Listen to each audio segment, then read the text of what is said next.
Bahrain में Iran के मिसाइलों से वार की एक और तस्वीर सामने आई है, जहां अमेरिका ने मिसाइलों को हवा में रोकने का दावा भी किया। अमेरिकी पेट्रियट सिस्टम ने इंटरसेप्ट किया और लगातार हो रहे हमलों के बीच ये तस्वीरें बहरीन से सामने आ रही हैं, जहां ईरान का मिसाइल वार जारी है और एक बार फिर से अमेरिकी पेट्रियट सिस्टम ने इंटरसेप्ट करने का दावा भी किया है। अब इरबिल में इजरायल और अमेरिका पर हमले की तस्वीर, PJAK और कोमाला के मुख्यालयों पर यह अटैक है। हमले के बाद धुएं का गुबार उठा, ये देखिए तस्वीर।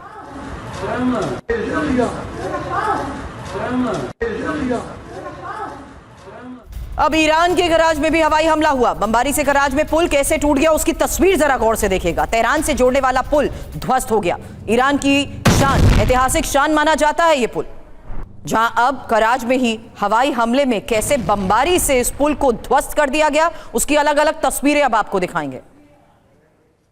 तेहरान से जोड़ने वाला यह पुल जिसे ध्वस्त किया गया, एक और वीडियो इसका दिखाते हैं। अमेरिका और इजरायल ने ब्रिज पर बमबारी की। इस धमाके में ब्रिज को जबरदस्त नुकसान भी पहुंचा। जिस B1 ब्रिज को इस हमले में निशाना बनाया गया है, ईरान के लिए सिर्फ एक रास्ता भर नहीं था, ये पश्चिम एशिया के सबसे आधुनिक इंजीनियरिंग प्रोजेक्ट्स में से ये एक रहा है, जिसे पूरी तरह से ईरानी टेक्निक की मदद से तो तैयार किया गया था। और यही वजह है कि अब इस हमले में ईरान के एक और इंपॉर्टेंट इंफ्रास्ट्रक्चर को हिट किया गया है। हमले का एक और वीडियो आपको दिखाते हैं। नया वीडियो है यूएस इजरायल के हमलों से B1 पुल कैसे ध्वस्त हुआ। इन हमलों के बाद धुएं का गुबार नजर आया।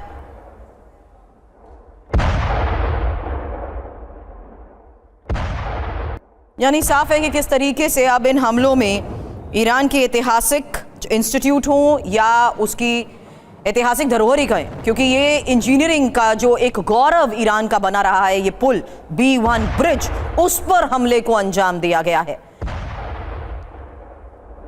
और 3 तस्वीरें भी एक साथ आपको हम दिखा रहे हैं, जहां यूएस इजरायल के हमलों से B1 पुल कैसे ध्वस्त हुआ।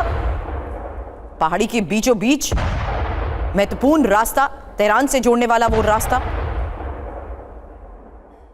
जिसे जोरदार धमाके के बाद ध्वस्त कर दिया गया। तबाही के मंजर की एक और तस्वीर, B1 ब्रिज पर हमले में 8 लोगों की मौत को लेकर भी खबर है। यूएस इजरायल की बमबारी में 95 लोग घायल भी हुए। मौके पर राहत और बचाव का काम भी जारी है। हालांकि जिस तरीके से इस पुल को ध्वस्त किया गया है, ईरान भी जवाबी तैयारी कर चुका है और ईरान की तरफ से भी आपको बता दें, बाकायदा एक फेहरिस्त बनाई जा चुकी है, जिसमें वो ये साफ कर चुका है कि कैसे वो भी इंपॉर्टेंट और हाई वैल्यू टारगेट्स हिट करने के लिए पूरी तरह तैयार है। इस बीच स्ट्रेट ऑफ हार्मूज पर फ्रांस के राष्ट्रपति का बड़ा बयान भी। आज की एक और बड़ी खबर, ताकत से हॉर्मूज खोलना हमारा विकल्प नहीं है और ईरान के समन्वय से हॉर्मूज खोलना चाहिए। सैन्य अभियान से हॉर्मूज खोलने में वक्त लगेगा। रातों रात हॉर्मूज को बंद या खोला नहीं जा सकता है। तो अमेरिका के खिलाफ फ्रांस, मैक्रो ने क्या कहा, जल्द एक इंफॉर्मेशन आपके सामने, क्योंकि ट्रंप का बयान अच्छा नहीं था। ट्रंप को गंभीर होना चाहिए। अपनी बात से अगले दिन पलट जाते हैं डोनाल्ड ट्रंप, और ट्रंप को हर रोज बोलना ही नहीं चाहिए। ट्रंप को स्थिति को शांत करना चाहिए। हालांकि स्ट्रेट ऑफ हार्मूज पर भी फ्रांस की तरफ से कहा गया, हॉर्मूज स्ट्रेट को ताकत के बल पर खोलना विकल्प नहीं है। ताकत के बल पर हॉर्मूज खोलना वास्तविकता से भी परे है। संजय भारद्वाज सर, प्लीज आपसे इसको लेकर मैं कॉमेंट जरूर चाहूंगी, सवाल करूंगी, क्योंकि हॉर्मूज में सैन्य अभियान में असीमित समय लगेगा और ईरान के साथ समन्वय बनाकर हॉर्मूज खोलना चाहिए। ऐसा नहीं हो सकता कि हॉर्मूज रातों रात खोल दिया जाए, और ये तो एक क्लियर मैसेजिंग दी जा चुकी है संजय भारद्वाज सर, इस रुख को सामने रखते हुए डोनाल्ड ट्रंप को। ये बात साफ है कि ईरान के पास अगर जो कोई तुरप का इक्का है और कोई एक बार्गेनिंग चिप है, तो वो बिल्कुल हॉर्मूज स्ट्रेट है।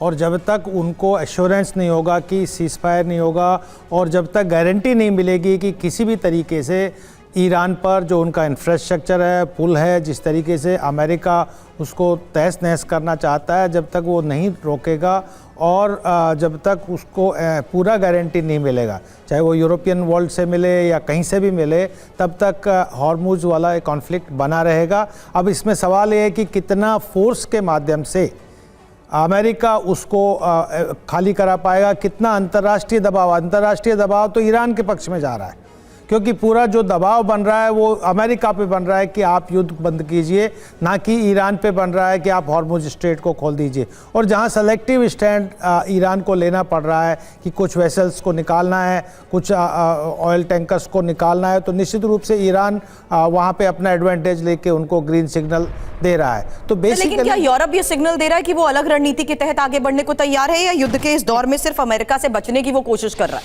देखिए ये बात बिल्कुल सही है कि यूरोप किस माध्यम से फोर्स को एंडोर्स नहीं कर रहा, Right. सबने नो कह दिया, चाहे वो कोई भी छोटा यूरोपियन देश है या बड़ा यूरोपियन देश है। देखिए मैं एक पक्ष यहाँ पे सुरभि जी जोड़ना चाहूँगा कि यूरोप ईरान अमेरिका से जब यूक्रेन रशिया नेगोशिएशन चल रहा था तब से नाराज है, फिर उसके बाद ग्रीनलैंड का इशू आया, अब ये तीसरा, और इसका सबसे ज़्यादा इम्पैक्ट अगर पूरे युद्ध का चल रहा है दोनों तीनों का तो यूरोप पे चल रहा है। पूरा आप एनर्जी सप्लाई खत्म हो गया, रशिया से एनर्जी सप्लाई खत्म हो गया, रशिया से सीधा सीधा एक थ्रेट का आप गेटवे ओपन करना चाह रहे हैं यूक्रेन में रशिया को बढ़त देके, तो यूरोप बिल्कुल एकदम खपा है। आर्थिक तौर पर वेपनाइज करने की कोशिश करता है, उसको लेकर भी यूरोप का कड़ा रुख कई बार सामने आ चुका है।